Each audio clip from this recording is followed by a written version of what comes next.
가나올인 잔치의 기적은 제가 여러 번 설교를 했습니다만은 이 말씀은 어떻게 보면 복음을 대표하는 그런 말씀이라고 볼 수 있습니다.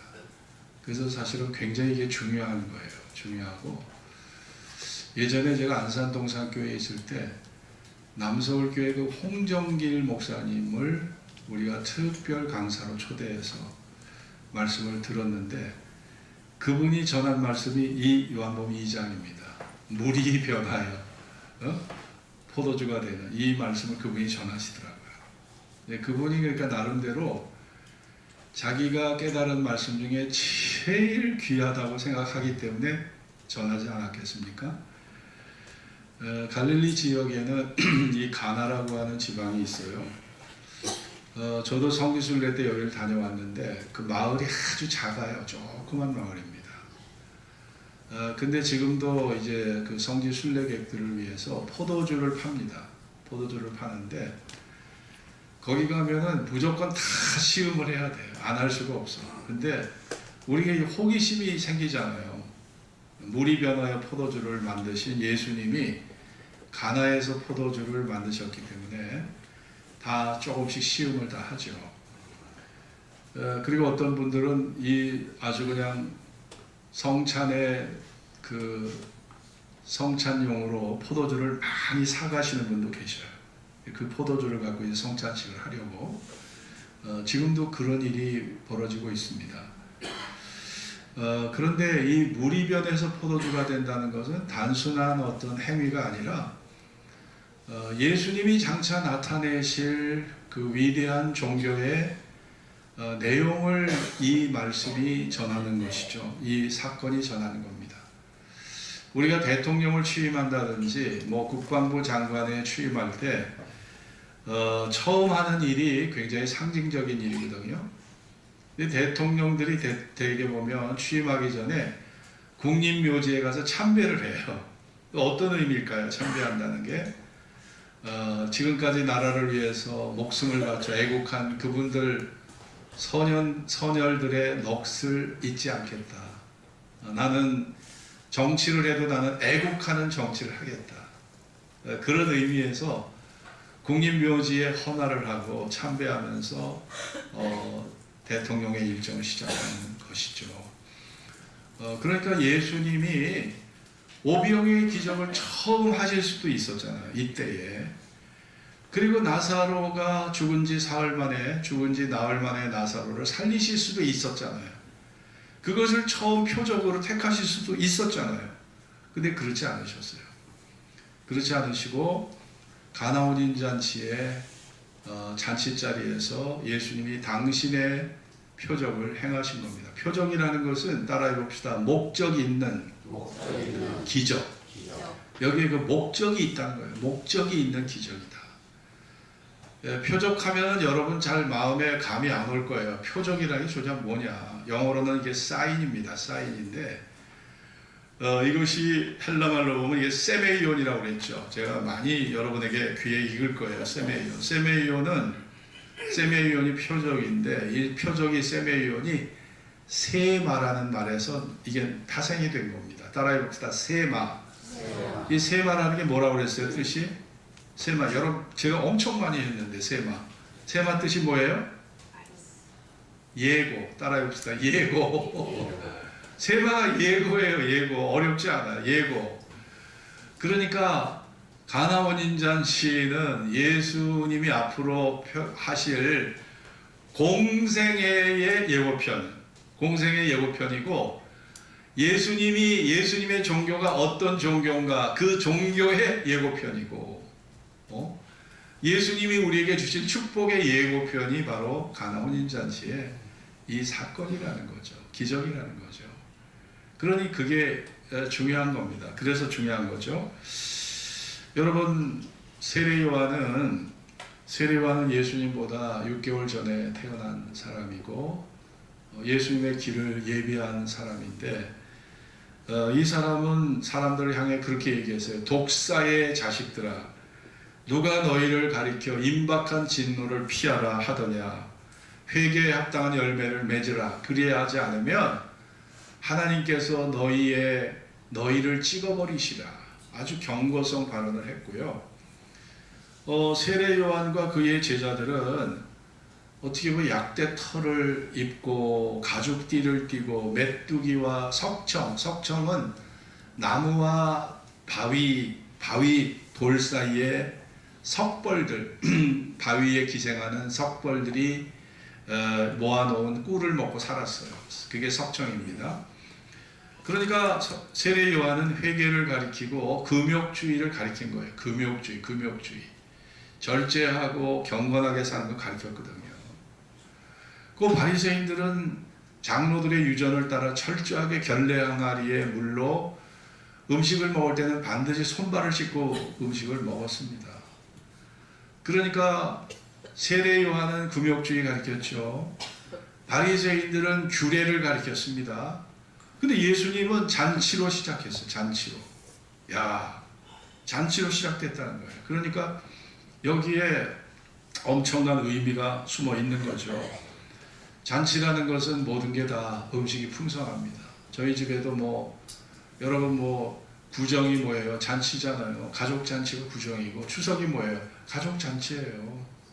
그럼 1년 중에 그때는 음식이 제일 맛있는 음식을 다 정성껏 준비해요. 호박전에, 동태전에, 동그랑땡에, 네?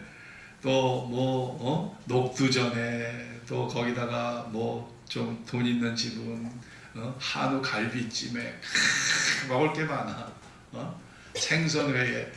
그러니까 이게 잔치집은요, 가면은 마음이 설레. 마음에 기대할 게 있어요. 사람이 먹는 것보다 더 행복한 게 없으니까. 그러니까 잔치집에 갈 때는 마음이 설레는 거죠. 그러니까 여러분, 잔치집은 또 그뿐 아니라 유대인들은 사실은 포도주가 유대인들의 행복이었기 때문에 이 포도주가 떨어지면 행복이 없어진다고 생각을 했어요. 그러니까 포도주도 마시고, 그러니까 거기에 그 대화가 있어요. 담소가 있어요. 춤을 춰요. 노래를 불러요. 좋아가지고 부둥켜 안고. 그러니까 예수의 종교는, 여러분, 천국 생활이 뭐겠습니까? 천국 생활은 가나 혼인잔치의 연장이에요. 가나 혼인잔치의 연장이 천국 생활인 줄로 믿습니다. 여러분, 예수님과 우리는, 예수님이 신랑이시고 여러분은 신부가 되시거든요. 그러니까 예수님이 첫 번째 표적을 혼인잔치에서 시작하신 것은 뭐예요? 예수님이 성도들과 결혼하기를 원하신다. 성도들과 연합하기를 원하신다. 너희가 내 신부다. 여러분, 우리가 예수님이 가상칠언 중에 6번째가 테텔레스타이라는 말이잖아요. 다 이루었다라는 말. 이게 헬라 말입니다. 테텔레스타이. 그런데 원래 예수님이 테텔레스타이라고 하신 게 아니라, 원래는 예수님이 아람어를 쓰셨다고 합니다. 성경학자에 의하면 아람어로 테텔레스타이가, 아람어로는 뭘까요? 제가 수요일날 한번 했는데 뭐죠? 아람어로 테텔레스타이가 따라해 봅시다. 칼라. 이 칼라가 아람어로 이게 다 이루었다는 말이에요.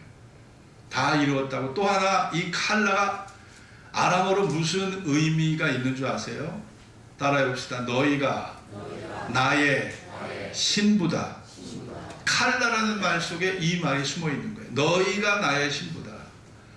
그러니까 예수님이 십자가에서 죽으신 것은 예수님 자신의 신부되는 우리를 위해 죽으셨다는 거예요. 응?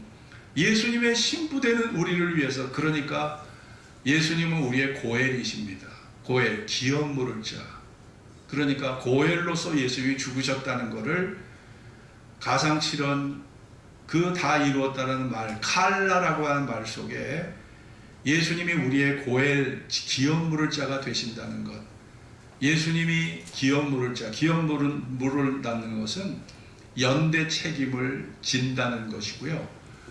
예수님과 우리가 운명의 공동체라는 것입니다. 그리고 예수님이 우리의 영적 신랑이라는 것을 의미하는 거예요. 그러니까 예수님이 가나 혼인 잔치에서 이 아름다운 잔치로 신랑과 신부의 만남, 그 축하연, 자, 이것의 연장이 바로 천국 생활이잖아요. 그러니까 예수님의 종교가 이런 종교다. 그렇게 예수님이 시작을 하신 겁니다. 그러니까 어떤 종교학자, 비교 종교학을 전공하신 분이 불교는 초상집과 같고 유교는 제사집과 같고 기독교는 잔치집과 같다. 이렇게 얘기를 했거든요. 불교 여러분 절간에 가보셨을 거예요. 불공을 드리는 사람들을 보면 그냥 조용하게 명상을 즐기면서 참선을 하고 수행을 하면서 다 조용해요. 조용하고 목탁 두리는 소리, 목탁 두드리는 풍경 소리만 들리죠. 참선을 할 때는 다 조용해야 돼요. 그리고 음식을 먹을 때도 소리 하나 내면 안 돼요. 참 아주 정동중이란 말이 있는데 아주 조용하게 모든 수행을 하잖아요.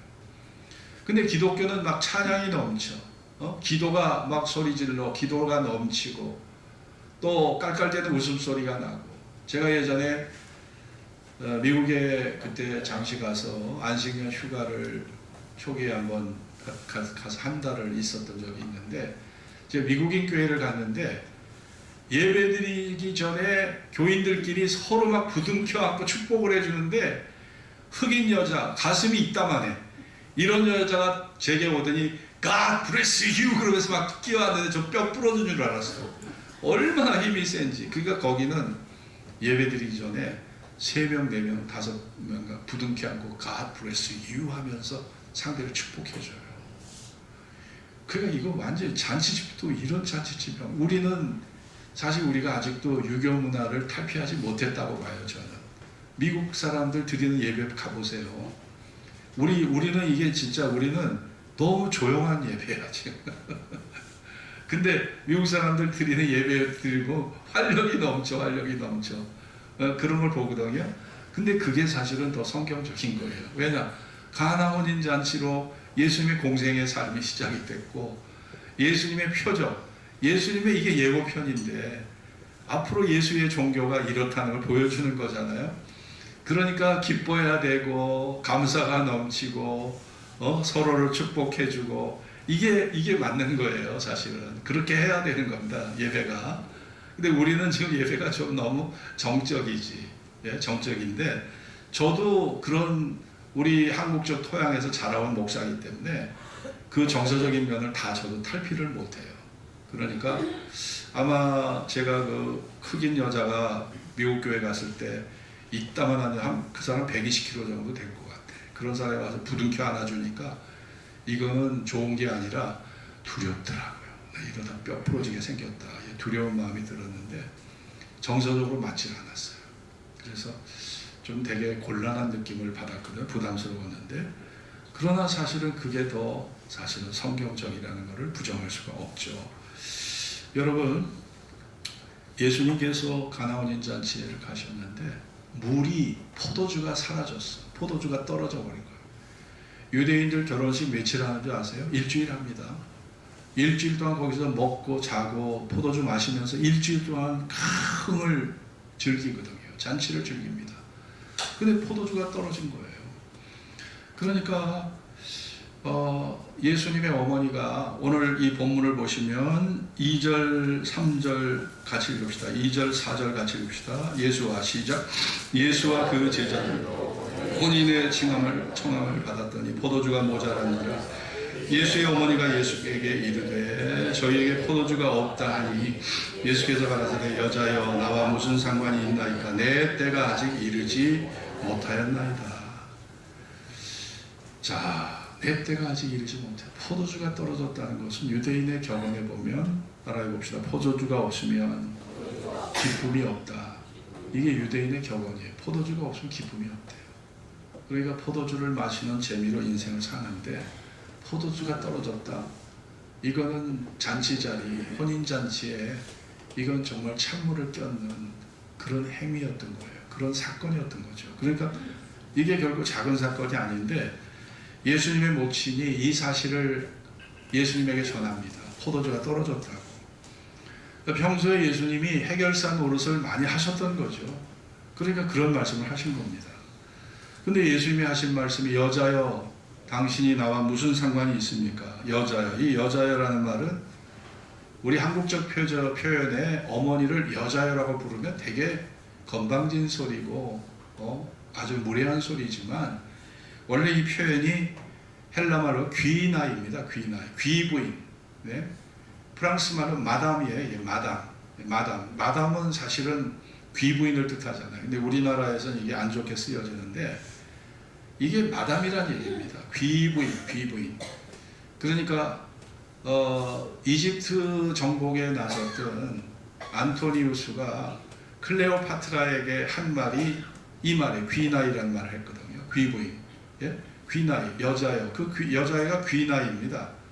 이게 안토니우스가 이집트 여왕 클레오파트라에게 한 말이에요. 그러니까 아주 이게 존중하는 말이지 이게 어머니를 무시하는 말이 아닙니다.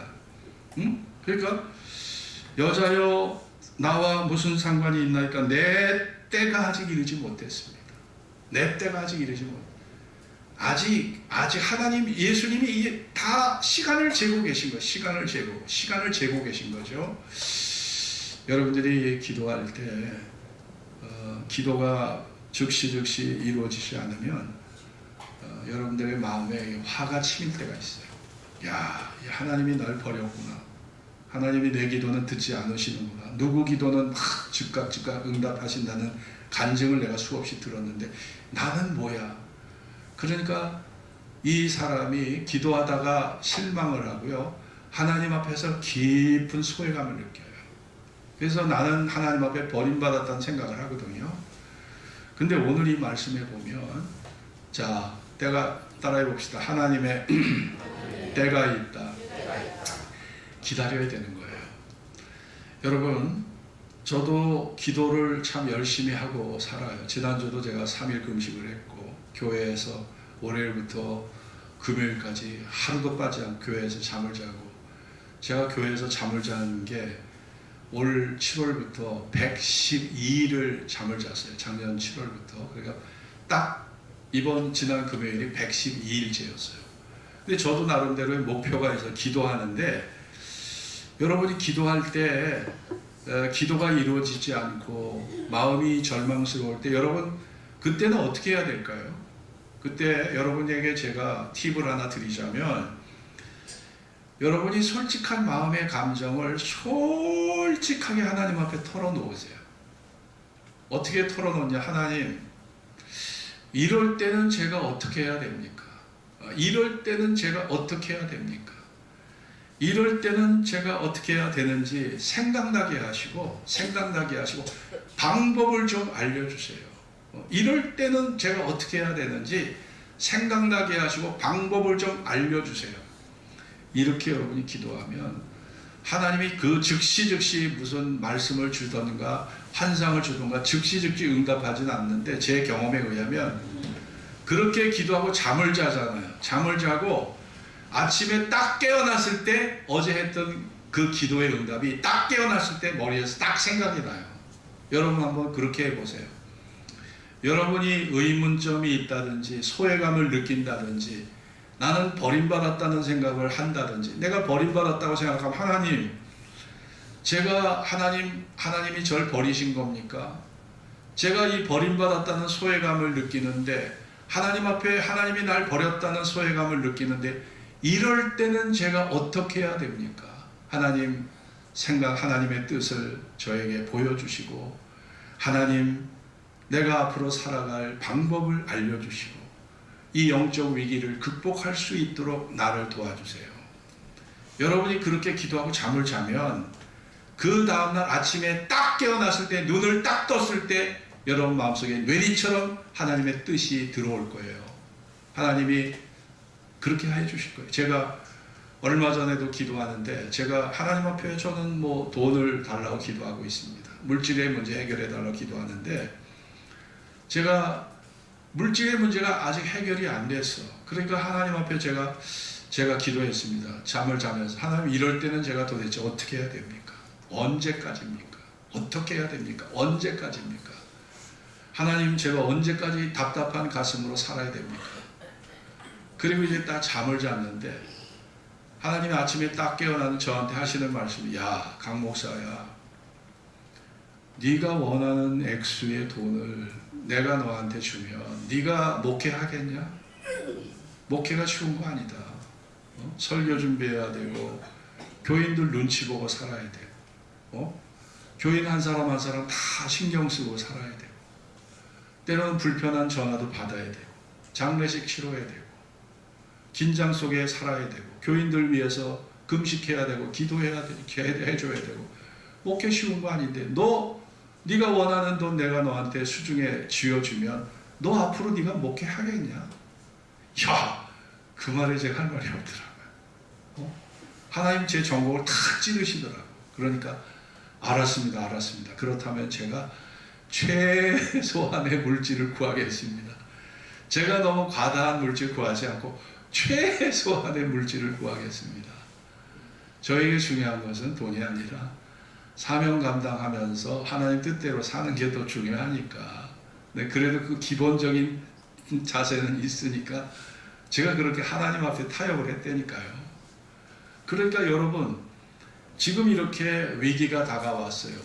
포도주가 사라져버린 것이고, 그때 예수님의 어머니가 모친께서 예수에게 포도주가 떨어졌다는 말을 하시자 예수님이 그 말씀을 들으시고 내 때가 아직 이르지 아니하였다. 내 때가 아직 이르지 아니하였다. 그러니까 그때 하나님이 정하신 그 때를 주님도 기다리고 계셨다는 겁니다. 기다리고 계셨던 거예요. 그러니 여러분, 정말 신앙이라는 것은 많은 인내가 필요하고요. 우리가 어려움이 있어도 이렇게 내가 의지할 수 있는 그런 분이 계시다는 게 여러분 감사하지 않습니까? 여러분, 물이 변하여 여기에 보면은 예수님께서 방법을 말씀하시는데, 자, 예수님이 드디어 여기에 예수님이 일어나서 슬천을 하십니다. 그 어머니가 5절에서 7절을 같이 읽겠습니다. 시작. 그 어머니가 하인들에게 너희에게 무슨 말씀을 하시든지 그대로 하라 하니라. 거기 유대인의 결례를 따라 두세 통 드는 돌 항아리 6이 놓였는지라. 예수께서 저에게 이르시되 항아리에 물을 채우라 하신즉 아구까지 채우니 8절. 이제는 떠서 연회장에 갖다 주라 하심에 갖다 주었더니. 뭐 어려운 방법이 아닙니다. 결례 항아리라는 것은, 이 결례 항아리는 유대인의 전통, 유대인의 장로들의 유전을 따르는 겁니다. 하나님을 잘 섬기기 위해서 장로들이 유전을 만들었어요. 규례를 만들었거든요. 이 규례를 잘 지키는 게 이게 결례입니다. 결례. 그러니까 규례법이에요. 규례법. 음식을 먹을 때 반드시 손발을 씻고 먹게 돼 있어요. 이게 규례입니다. 이 결례법이란 말이에요. 그러니까 이 결례 항아리의 물이라는 것은 음용수가 아니에요. 이거 깨끗한 물이 아니라 이건 뭐예요? 손발을 씻는 꾸정물입니다. 꾸정물. 그러니까 빗물을 담아두기도 하고 정화되지 않은 꾸정물 먹을 수는 없어요, 이게. 근데 이게 고급 포도주가 된 겁니다. 자, 이게 예수님의 방법이었어요. 여러분 보세요. 우리나라 토목공사 중에 제일 컸던 토목공사가 이게 서산에 있는 천수만 간척사업이었습니다. 그러니까 여러분, 이 간척사업이, 서산의 천수만 간척사업이 이 방조제를 건설해서 바닷물을 메워서 농지로 바꾸는 이런 간척사업을 했는데 총 길이가 7.77km였어요. 7.7km였고 여기에 동원된 연인원이 235만 명이었습니다. 235만 명이 여기에 동원이 됐어요. 그런데 이 천수만 간척 사업을 할 때 가장 어려운 사업이 뭐였냐면 대호 방조제, 아산만에 있는 대호 방조제에 이 방조제를 만드는데 마지막 구간에 270m를 이거를 메꿔야 되는데 유속이 얼마나 빠른지 초속 8m, 똑딱 하는데 8m가 흘러가요. 그러니까 물살이 너무 세니까 4.5톤 트럭에다가 돌을 갖다 실어서 뿌려도 돌이 다 휩쓸려 나가는 거예요. 그러니까 270m의 이 방조제 구간을 메꾸는 게 이게 마지막 숙제였던 거예요. 근데 그때 당시 현대건설의 정주영 회장이 이 사람이 기막힌 방법을 씁니다. 그 당시 울산항에 폐유조선 25만 톤급의 폐유조선이 울산에 정박하고 있어요. 이거를 고철로 쓰려고 이걸 사온 건데 이 폐유조선 워터베이오를 갖다가 이걸 갖다가 끌고 왔어. 끌고 와가지고 이 길이가 얼마냐면 이 길이가 320m예요. 근데 지금 마지막 구간에 이 물살 유속이 너무 빨라서 돌을 갖다 쏟아부어도 이 방조제를 만들 수 없는 상황인데 이게 270m인데 320m 길이의 폐유조선으로 그 자리를 메꾸면 유속을 잠재우고 길을 만들 수 있다는 계산이 나온 거예요. 그래서 이거를 갖다가 예의선으로 끌고 와가지고 이 워터베이오를 갖다가 그 마지막 270m 구간에 이거를 갖다 정박시켜서 거기다가 이거를 갖다 물을 거기에다 가득 채워갖고 이 유조선을 갖다가 바다 밑으로 이걸 갖다가 완전히 수장을 시켜버린 거예요. 그래서 길을 메꿉니다. 길을 메꿔요. 이것이 세계 토목공사상 아주 놀라운 세계가 놀란 서해 간척지 사업에서 세계가 놀란 토목 사업이었어요. 그래서 여기에서 나온 별칭이 있었어요. 별칭. 따라해 봅시다. 정주영 공법. 여기에서 나온 말이 정주영 공법이에요. 정주영 씨가 토목공사 전공했나요? 토목 전공했나요? 이 사람은 토목 전공한 사람도 아니야. 건축을 전공한 사람도 아니야. 근데 이 사람에게는 사업가적인 천재적 두뇌가 있었어. 그러니까 그 마지막 구간 270m 유속이 빠른 그 구간에 이 길을 방조제를 세우기 위해서 폐유조선을 갖다가 거기다 들이대가지고 그걸 막아가지고 드디어 길을 만든 거예요. 그게 정주영 공법입니다. 그게. 그래서 정주영 공법이 나온 거거든요. 여러분, 예수님에게는 위기를 기회로 만드는 예수님의 방식이 있는 겁니다.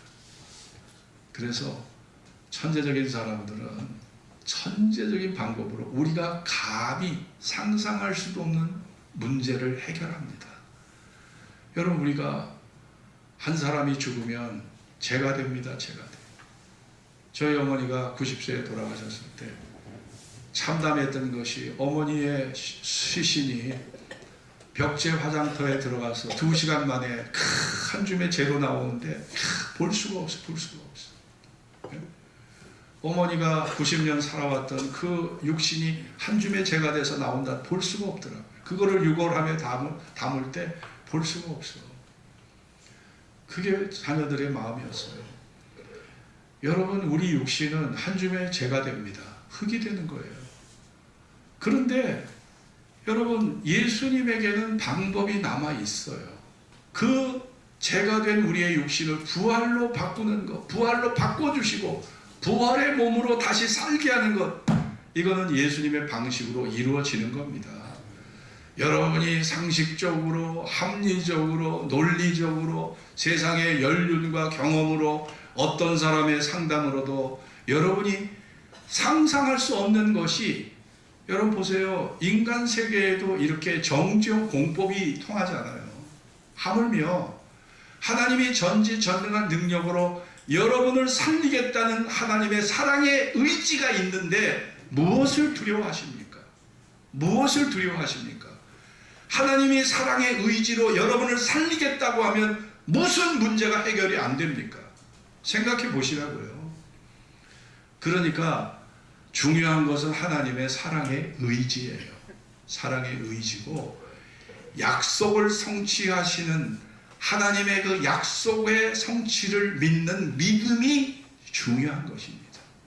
그 믿음을 갖고 있다면 우리가 반드시 약속의 성취를 보게 될 겁니다. 하나님이 우리에게 약속하신 그 약속의 성취를 보게 될 겁니다. 우리는 그거를 믿는 사람들이에요. 그러니까 정주영 씨에게 정주영 공법이 있었듯이 예수님은 예수님 나름대로의 능력과 기발한 주님의 방법이 있다는 것을 여러분 꼭 믿으시기 바랍니다. 너무 자신의 존재 안에 갇혀서 자신의 경험치에 갇혀서 예수님의 무한한 가능성을 여러분 결코 제한하시면 안 돼요. 여러분의 생각으로 제한하시면 안 됩니다. 그분은 능히 모든 일을 하실 수 있는 분입니다. 그것을 물이 변하여 꾸정물이 변하여 포도주가 되는 과정을 통해서 예수님의 무한한 가능성, 예수님 안에 예수님의 공법, 예수님의 방식, 이 가능성을 믿으라고 우리에게 말씀하시는 거예요. 그래서 가나온 잔치의 이 첫 번째 표적이 꾸정물이 변해서 포도주가 되는 위대한 기적을 주님이 만드신 것입니다. 여러분, 예수님이 물이 변하여 포도주가 되게 하셨다는 것은 우리에게 두 가지를 의미합니다. 두 가지. 첫째는 뭘까요? 존재의 변화. 우리가 예수를 믿을 때 존재의 변화가 일어나는 거예요. 무가치한, 하나님 보시기에 무가치한 내가 이제는 가치 있는 인간으로 내가 변화되는 거죠. 내 존재가 원수되었던 관계가 하나님과 이제 화목한 관계로 내 존재가 변화되는 겁니다. 저주와 절망, 영원한 심판을 받아야 될 내 존재가 구원을 받고 영원한 주님과 함께 살아갈 수 있는 존재로 변화되는 것이에요. 꾸정물에 지나지 않았던 내 존재가 가치 있는 존재로 변화되는 겁니다. 여러분이 1리터의 물을 살려고 하면은 1,500원, 2,000원이면 가능해요. 그러나 고급 와인 200년 된 소떼른이라는 이 포도주가 8,700만 원 합니다. 1.5리터에 8,700만 원이에요. 1787년도산 샤또 라피트라고 하는 포도주가 있어. 이게 얼마인 줄 아세요? 1.5리터에 116만 달러. 16만 달러. 우리나라 돈 2억 3천만 원이야. 몇 리터에? 1.5리터에 샤또 라피트가 이게 2억 3천만 원이에요. 상상을 해보세요. 여러분, 물이 변해서 포도주를 만든 이 가치의 변화, 존재의 변화 아닙니까? 예수님의 구원은요, 나의 존재의 가치를 높여주는 겁니다. 여러분, 1885년 4월 5일이 무슨 날입니까? 언더우드 아펜젤러 선교사님이 제물포항에 입항했던 날이 1885년 4월 5일이에요. 이 날이 부활절이거든요. 이 사람들이 일본을 거쳐서 우리나라 제물포항에 도착한 날이 꼭 부활절에 왔어요. 부활절에 왔는데 이분들이 오시기 전에 이 개신교의 전파가 되기 전 우리나라의 그때 조선의 상황이 어땠습니까? 1885년도에 유교를 숭상하고 불교를 믿고 미신을 섬기고 주역과 토종비결과 무당을 찾아가서 구술하고 점을 치고 관상을 보고 다 이런 것이 우리나라 국민의 의식을 지배했어요. 5,000년 역사를 자랑하지만 가난과 약소국의 서름을 떨쳐버리지를 못했어요. 우리나라가. 그런데 지금 복음 전파 시작된 지가 딱 올해가 140년째입니다. 나라의 위상이 어떻게 됐습니까? 약소국 가난한 나라가 지금은 선진국으로 우리가 도약해 있습니다. 선진국입니다. 대한민국은요 이미 선진국이 됐어요.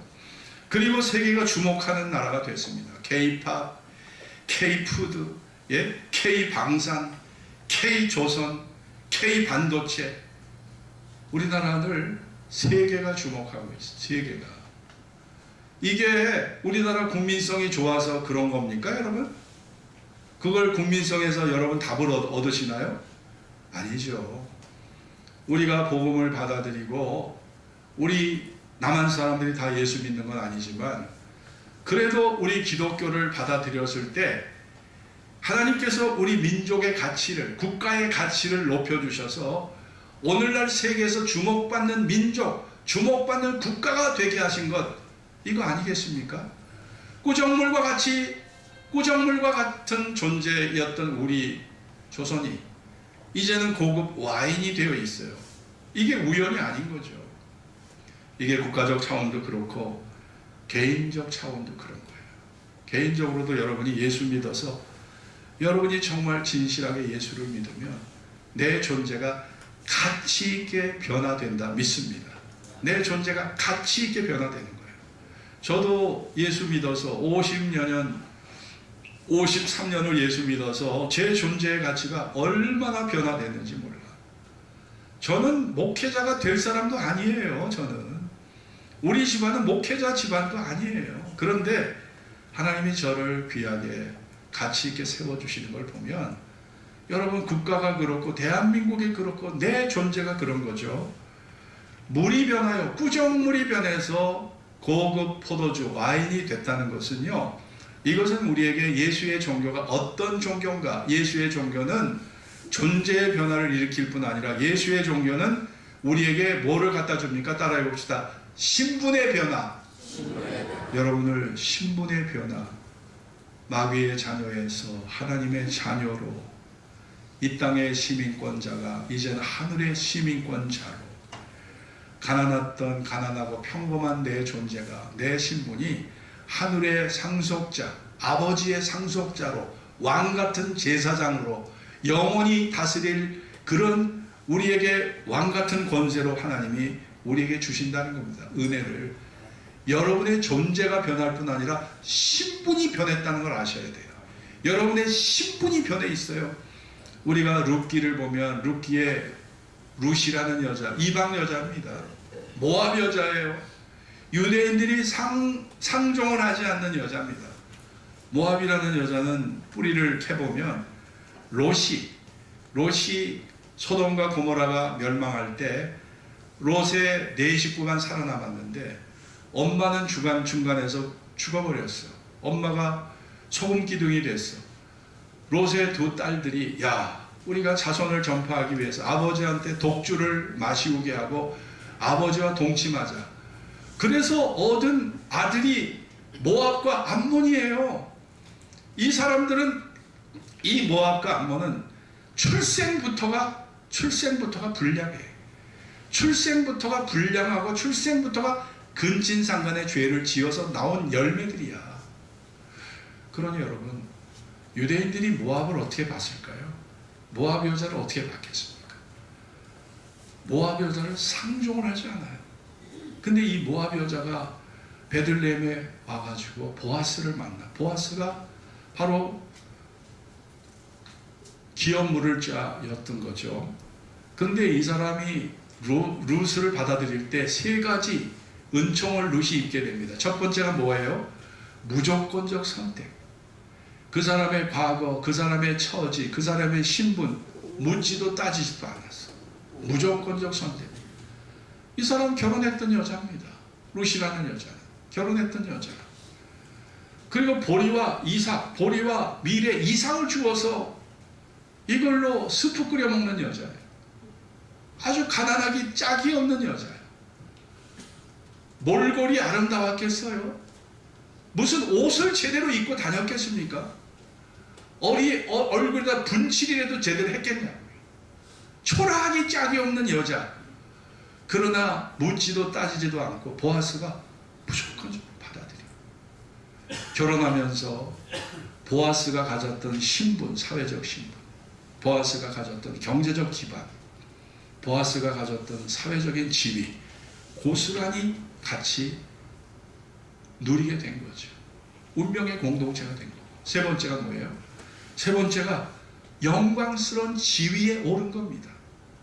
룻이라는 여자는 모압 여자, 이방 여자예요. 이런 사람들이 왕의 족보에 오를 수 있겠습니까? 생각해 보세요. 0.0001%도 어떻게 이 룻이 왕의 족보에 오르겠습니까? 그런데 보아스와 룻 사이에 오벳이 태어났고, 오벳이 이새를 낳고, 이새가 다윗을 낳았어. 따지고 보니까 룻이요 다윗의 증조 할머니가 돼 있네. 여러분 마태복음 1장 보세요. 마태복음 1장. 네? 마태복음 1장 봅시다. 여기 예수님의 왕의 족보가 나오잖아요. 네? 왕의 족보가. 여기에 룻이 있나 없나 봅시다. 룻이 있나 없나. 5절 같이 읽읍시다. 5절. 자, 같이 읽읍시다. 살몬은 시작. 살몬은 라합에게서 보아스를 낳고, 보아스는 룻에게서 오벳을 낳고, 오벳은 이새를 낳고, 이새는 다윗의 땅을 낳으니라. 할렐루야. 야, 보세요. 룻이 보아스에게 선택을 받았을 때 영광스러운 지위, 왕의 족보, 다윗의 족보에 오르는 이런 영광스러운 지위에 이르게 되잖아요. 여러분, 이게 예수의 종교입니다. 예수의 종교. 여러분과 저의 존재는 하나님 보시기에 꾸정물에 지나지 않아요. 꾸정물에 지나지 않는 내 존재를 왕의 족보에 여러분을 올려주셔서 하나님의 자녀, 천국의 시민권자, 하나님의 상속자, 왕같은 제사장, 영원히 나라를 다스릴 그런 하나님께서 우리에게 그런 영원한 권세, 왕의 권세를 주셨다는 거 생각해 보세요. 네? 에베소 2장 6절에 보면 허물로 죽은 우리를 그리스도와 함께 살리셨고 너희가 은혜로 구원을 얻은 것이니라.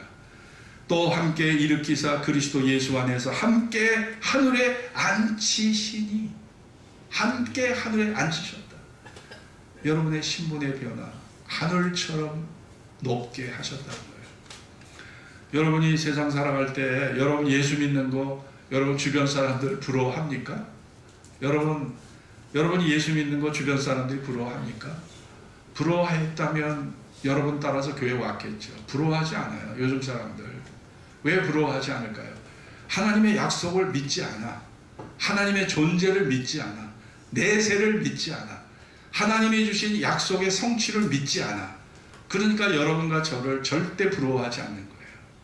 그러나 두고 봅시다. 누구의 말이 참말이고 누구의 말이 실현되는지 두고 보자고요. 여러분과 제가 주님의 나라가 이루어질 때 어떤 영광을 얻게 될지 여러분 기대하십시오. 하나님은 결코 실현하지 않습니다. 시건치 않습니다. 거짓말하지 않습니다. 반드시 당신이 약속한 말씀을 이루게 하셔서 여러분에게 존재의 변화를 해주신 주님, 여러분에게 신분의 변화를 주셨고 여러분에게 인생의 가치를 주셔서 영원히 주님과 함께 할 수 있는 이런 위대한 하나님의 자녀로 여러분을 세워가시고 영원한 영광과 거룩한 나라를 여러분에게 유업으로 주실 것을 믿습니다. 기도하겠습니다. 오늘 주신 말씀을 기억하면서 여러분, 정주영 씨에게는요, 정주영 공법이 있었습니다. 그래서 천수만 간척지, 그 천수만에서 그런 간척지 길을 닦을 때 폐유조선을 갖다가 그 도로를, 그 길을 막아서 바닷길을 막아가지고 간척지를 만든 거예요. 이건 기가 막힌 아이디어입니다. 천재적인 방법을 썼던 거 아니에요? 그래서 그게 토목공사상 세계에서 유명한 토픽이 된 겁니다. 여러분, 제로 변할 여러분을 어떻게 부활의 몸으로 입게 하실까요? 여러분, 예수님의 방법이 있어요. 예수님의 방법이 있다니까요. 물이 변하여 꾸정물이 변해서 포도주가 되게 하시는 그것이 하나님의 일하심입니다. 하나님의 일하심에는 불가능이 없는 거예요. 우리가 그 일하심을 믿고 여러분의 존재를 맡기세요. 여러분의 미래를 맡기십시오. 그분이 여러분의 존재를 책임져 주실 겁니다. 여러분의 미래를 온통 여러분의 머릿속에 계산으로, 의식으로 여러분 주관으로 계산하고 한다고 해도 무슨 대책이 나옵니까? 무슨 희망적인 게 보입니까? 보일 수도 있겠죠. 그러나 죽음으로 끝날 인생이라는 것을 아셔야 됩니다. 그 절망의 죽음의 자리에서 나를 세워주고 나에게 희망을 줘서 부활의 생명을 바라보게 하실 분은 예수밖에 없다는 사실을 잊으시면 안 돼요. 그 믿음을 가지고 오늘도 기도하면서 구정물을 변화시켜 포도주가 되게 하시는 이 무지몽매한 조선 땅을 변화시켜 선진국이 되게 하신 하나님의 위대한 일하심을 우리가 바라보면서 여러분의 미래의 존재를 주님께 맡기는 이 시간이 되길 바랍니다. 다 같이 합심으로 기도합시다. 할렐루야.